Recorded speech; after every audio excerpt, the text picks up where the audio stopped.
Hi, my name is Catherine Went with Syscon, and welcome to our client video update.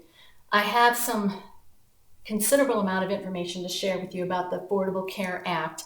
I'm getting some mixed information from our clients, and I wanted to be sure that you had the latest and greatest. And right now, this has been a moving target all year. At this point, there are some very specific things you need to know and to have done if you have 50 or more W-2s going out or full-time equivalent employees in 2015. If you have less than 50, have a great day and we'll catch you next time. If you have 50 or more though, I have some important things to share with you. By now you've probably taken a look at the 543 ACA Hours Allocation Report in Sage 100 Contractor, and if you haven't, I encourage you to take a look. There's also a 1095-C form, which will also have to go out with your W-2s by January 31st, and yes, they can be mailed together. There are some specific questions you need to ask your broker, and you need specific information in order to complete the screen in the employee field 521.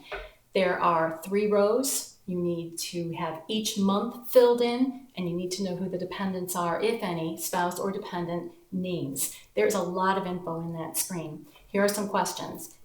Do you, for your employees, do you have a minimum value plan, which is most likely what you have, or a minimum essential plan?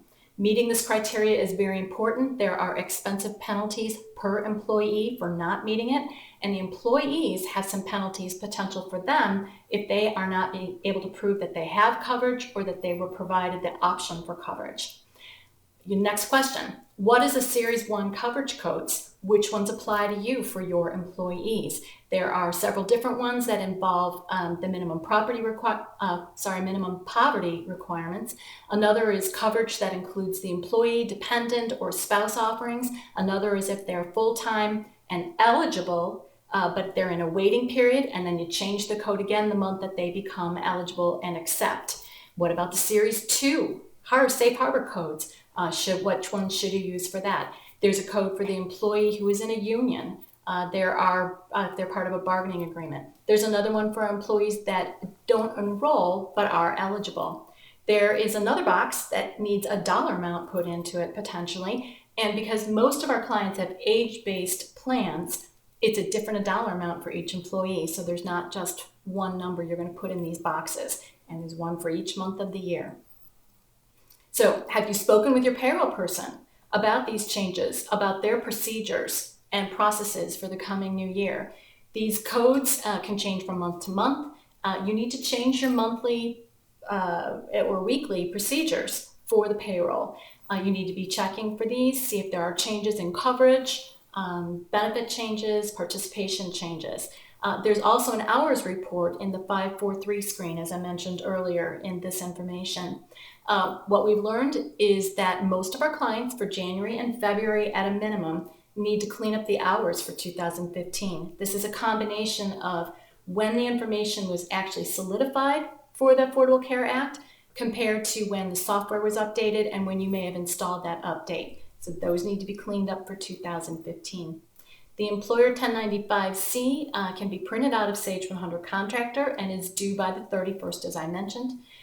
I am no expert on this, and employee health insurance is not my area of expertise.